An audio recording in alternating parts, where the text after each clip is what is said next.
ঝামেলার মূল হচ্ছে স্বরাষ্ট্রমন্ত্রী। উনি সকল মন্ত্রণালয়ের মন্ত্রী। সব ব্যাপারে উনি সবচেয়ে বেশি ওয়াকিবহাল এবং জাতির সাথে সরাসরি উনি যে প্রতারণা করেছেন, এটার কিন্তু মেজর আফসারি ভাই যে কথা বলেছেন, এটার দায় কিন্তু মানে বিএনপিকে দিতে হবে। বিএনপি এটার খেসারত এটা কিন্তু হারিয়ে যাবে না।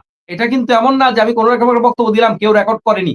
এটা এমন জায়গায় তিনি বলেছেন, এটা আজীবনের জন্য আগামী ১০০ বছরের জন্য দলিল হয়ে গেল যে জাতির সাথে তারা ওপেন প্রতারণা করেছে। আমরা সংসদ যেমনে চলে আমরা বাইরেও এমনি চলতে চাই। বিরোধিতার জন্য বিরোধিতা এই সমস্ত তর্ক বিতর্ক করেছি। আমরা আওয়ামী লীগের বিরুদ্ধে কথা বলেছি, একসাথে সবাই আন্দোলন সংগ্রাম করেছি। সেটা ঠিক আছে। কিন্তু আমরা বিএনপির কাছে আওয়ামী লীগের আচরণ চাই না বিধায় আমরা তাদের কাছে হয়তো আমরা শালীন ভাষায় কোনো আবদার পেশ করতে পারি। আমরা তাদের সাথে তর্ক বিতর্ক আর ঝগড়া করতে রাজি না। ঝগড়া করতে, করতে আমরা বেশ ক্লান্ত হয়ে গেছি। উনি কতক্ষণ এই যে গুপ্তের সংজ্ঞা দিয়ে গেলেন। ফাজলামির জাগা পান না মিয়া। এখন গোটা বাংলাদেশে ছাত্রদল একেক বড়, বড় মিটিং করতেছে। ছাত্রদলের জেলা থানার নিচে আর কোন কমিটি কোথাও ছিল ওপেন? কোথাও ছিল? এখন এত ছাত্রদল কোথা থেকে আসলো? কি এমন ক্রেডিট ছাত্রদল দেখাইছে? এত ছাত্রদল কোথা থেকে আসলো? এই সবগুলা কি গুপ্ত ছিল না? এগুলা ছাত্রলীগ করে নাই? এবং বাংলাদেশের এমন কোন কমিটি দেখানো যাবে ৯০ ভাগ কমিটি, আমি তো এই অনলাইনে আমি সবাইকে সামনে রেখে বলছি, ৯০ ভাগ কমিটি পাবেন এখানে অন্য দলের লোক আইনা তারা ঢুকাইছে। ৯০ ভাগ কমিটির মধ্যে একজন হলো আছে।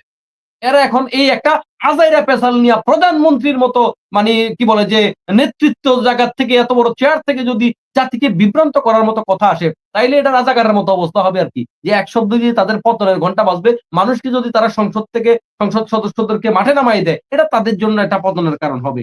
এটা আমি মনে করতেছি আমার জায়গা থেকে। যাই হোক, এখন বাংলাদেশে যত ঝামেলার মূল হচ্ছে স্বরাষ্ট্রমন্ত্রী। উনি সকল মন্ত্রণালয়ের মন্ত্রী। সব ব্যাপারে উনি সবচেয়ে বেশি ওয়াকিবহাল এবং জাতির সাথে সরাসরি উনি যে প্রতারণা করেছেন, এটার কিন্তু মেজর আফসারি ভাই যে কথা বলেছেন, এটার দায় কিন্তু মানে বিএনপিকে দিতে হবে। বিএনপি এটার খেসারত এটা কিন্তু হারিয়ে যাবে না। এটা কিন্তু এমন না যে আমি কোন রকম একটা বক্তব্য দিলাম, কেউ রেকর্ড করেনি।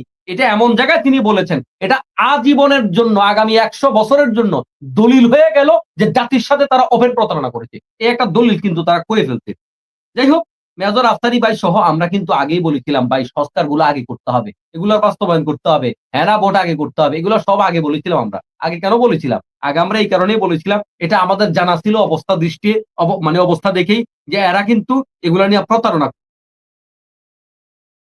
করবে। প্রতারণা থেকে জাতিকে বাঁচাবার জন্য আমরা আগে সেটা বলেছিলাম। এই যে আজকে যেই আওয়ামী লীগ খুনিরা আমাদের উপর এত জুলুম করেছে, সেই খুনি রাষ্ট্রপতি বসায় রাখার জন্য এদের কত ভালোবাসা, কত দোহাই। আসলে আসল টার্গেট হলো এক নির্বাচন চুরি করে পাস করেছি। সামনের নির্বাচনটাও পাস করতে হবে। আমরা যদি ১ বছর পরে রাষ্ট্রপতিকে সরাই, তাহলে তার কিছু মেয়াদ বাড়তি থাকবে। ওই রাষ্ট্রপতির নেতৃত্বে মোটামুটি আবার আমরা আমাদের মতো সেটেলমেন্ট দিয়ে অর্থাৎ ভবিষ্যতের জন্য মানে গত চুরির তো মাস্টার প্ল্যান করেছি।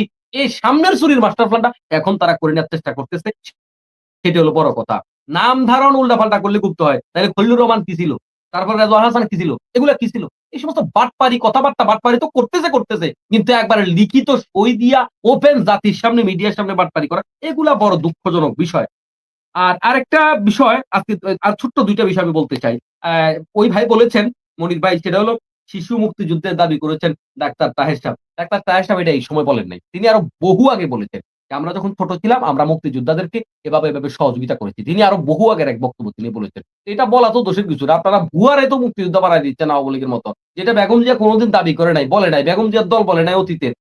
তারপরে শহীদ প্রেসিডেন্ট জিয়াউর রহমান বলে নাই, কেউ বলে নাই। আপনারা সেটাও তো টেনে নিয়ে আসতেছেন আওয়ামী লীগের মতো। তো সেখানে যদি তাহের সাহেব বলে থাকে তাহলে এমন অসুবিধার কিছু না। এটা নতুন বলে নাই তো। তিনি বহু আগে বলেছেন। তারপরেও আমরা এটা নিয়ে আলোচনা করতে রাজি না। সবচেয়ে বড় কথা এটা। এটা নিয়ে আমরা বিতর্ক করতে রাজি না। এগুলো আলোচনার বিষয় না। সর্বশেষ একটা বিষয়ের প্রতিবাদ জানিয়ে কথা শেষ করি। ডাক্তার জাহিদের একটা বক্তব্য আপনারা দেখেছেন নিশ্চয়ই। ২ দিন আগে সম্ভবত তিনি বলেছেন যে, আমরা যদি গোটা বাংলাদেশে নাচটাকে ছড়িয়ে দিতে পারি, দ্যাট মিনস নাচকে ছড়াবেন কিভাবে? প্রতিষ্ঠানের মাধ্যমে। এটাকে যদি ছড়িয়ে দিতে পারি, এটা কিন্তু ওয়ান কাইন্ড অফ শরীরচর্চা হয়ে যায় মোটামুটি। এই যে তাদের মাথায় আওয়ামী আর ভারতীয় চিন্তা ভাবনা, এগুলা দিয়ে তারা কিন্তু এই দেশের ইসলাম আলেম ওলামাকে ধ্বংস করার চেষ্টা করছে। এই যে নাটক শুরু হয়েছে জঙ্গি নাটক, আপনার কাছে কি মনে হয়? বেগম যে স্পষ্ট কথা বলেছেন জঙ্গিবাদের বিষয়ে। তারপরে বিএনপির লোকেরা বলেছেন, বিএনপির এই লোকগুলাই বলেছেন যে এগুলা নিয়ে নাটক করা হয়। এবং বিভিন্ন সিনিয়র কর্মকর্তাদের থেকে এবং মেজর আফতারি ভাই এই বিষয়ে খুব ভালো জানবেন যে বাংলাদেশে এটা নিয়ে যে কত নাটক হয়েছে এবং হচ্ছে। এবং গতকালকে না পরশুদিন আমি দেখলাম কয়েকজনকে গ্রেপ্তার করা হয়েছে। সবগুলা দাড়িওয়ালা, টুপিওয়ালা, পাঞ্জাবিওয়ালা। আগে যেমন শেখ হাসিনা এই দাড়ি টুপিওয়ালা পাঞ্জাবিওয়ালা লোক ধরে ধরে জঙ্গি বানাইতো, অথবা ইংলিশ মিডিয়ামে পড়ে অমুক সমক পরে এগুলারে পাগড়ি পড়াইয়া এরপরে মিডিয়ার সামনে ট্রায়ালে আনতো। এই ছবি নিয়েও আমার যথেষ্ট সন্দেহ আছে। যদিও এটা সুরা হয়নি, আমি এখনই ফাইনাল কোনো কমেন্ট করছি না, কিন্তু আমার যথেষ্ট পরিমাণে সন্দেহ হচ্ছে। কারণ হঠাৎ করে জঙ্গি কোথা থেকে আসবে? আচ্ছা, একটা লোক ভাই জঙ্গি কেন হবে? কোন লাভে হবে? কোন প্রয়োজনে হবে? এটা কি শরীয়ত এলাও করে? এটা কি দেশ এলাও করে? এটা কে এলাও করে? কোন লাভে? কোন প্রয়োজনে? গোটা বাংলাদেশে ২-৪-৫টা জঙ্গি হইয়া তারা কি রাষ্ট্র ক্ষমতা দখল করতে পারবে? তাদের কোন লাভে সে জঙ্গিবাদের এই পন্থা বেছে নিবে? এটা আমার মোটেও বুঝে আসে না। অতএব এই জঙ্গিবাদ বলতে বাংলাদেশে কিছু আছে কিনা আমার যথেষ্ট পরিমাণে সন্দেহ। এটা আমরা অতীতে নাই বলেছি, কিন্তু এখন সরকার আবার কেন কি জন্য শুরু করেছে? যদি আওয়ামী লীগের ফাঁদে পা দেয়, ভারতের ফাঁদে যদি তারা পা দেয়, তাহলে তাদের অবস্থা কিন্তু আওয়ামী লীগের চেয়ে খারাপ হবে। কারণ আওয়ামী লীগ তাদের কোমর অনেক শক্ত ছিল। সেই আলোকে বিএনপির ধারে কাছেও নাই। এরা যদিও বললে হাসে মনির সাহেব এরা, সেটা হলো ১ সপ্তাহ এই সরকার টিকতে পারবে না। বিরোধী ১১ দল যদি শক্তভাবে দাঁড়ায়। ১ সপ্তাহ টিকতে পারবে না। এবং পুলিশ হেল্প করবে না। তারা বলতেছে কি, আমরা অন্যায় কোন আদেশ পুলিশকে করি না। পুলিশের অন্যায় সহযোগিতা নিব না। গোটা বাংলাদেশে আকাম কুকাম করে ছড়ায় ফেলছে। এরপরে বলতেছে আমরা পুলিশকে অন্যায় আদেশ করব না। আরে পুলিশ কথা শুনবে না তো আপনার। পুলিশ আপনার কথা শুনতেছে না তো। আপনি তো পারতেছেন না গোটা বাংলাদেশে আইন শৃঙ্খলা পরিস্থিতি উন্নয়ন করতে। গত ২০ বছরের মধ্যে সবচাইতে নিম্ন স্তরের আইন শৃঙ্খলা পরিস্থিতির অবস্থাটা এখন যাচ্ছে। নিরাপত্তাহীনতা প্রত্যেকটা সেক্টরে। আমার মনে হয় যাদের বিশেষ করে ছোটখাটো বাচ্চা আছে, স্কুলে মাদ্রাসায় পড়াশোনা করে, ইউনিভার্সিটিতে পড়াশোনা করে, প্রতিটা বাবা কিন্তু টেনশনে আছে। আমার বিশ্বাস। আমি একজন বাবা হিসাবে আমি এটা ফিল করি। তো এরপরেও তারা এগুলো আসলে কানে নেবেন না। অহংকারী কথাবার্তা বলবেন। আমরা তো আসলে এখানে বকবক করি, মনির ভাই আমাদেরকে বেতন পে করে না। কথাই তো বলি আসলে দেশের জন্য। আর তো কিছু না। এখানে এই জন্যই যে আমরা আসি এটা বুঝে না। এরা মনে করে আমরা বিরোধিতার জন্য বিরোধিতা করি। তারপরেও যাই হোক, শুভবুদ্ধির উদয় হোক, আমরা সহযোগিতা চালিয়ে যাব। আমরা বিরোধিতার জন্য এই সরকারের বিরোধিতা করব না। এটা আমি ব্যক্তিগতভাবে মনে করি এবং বিরোধী দল এটা মনে করে। কারণ আমরা একটা নতুন বাংলাদেশ চাই। সবাইকে ধন্যবাদ। আল্লাহ হাফেজ। আসসালামু আলাইকুম।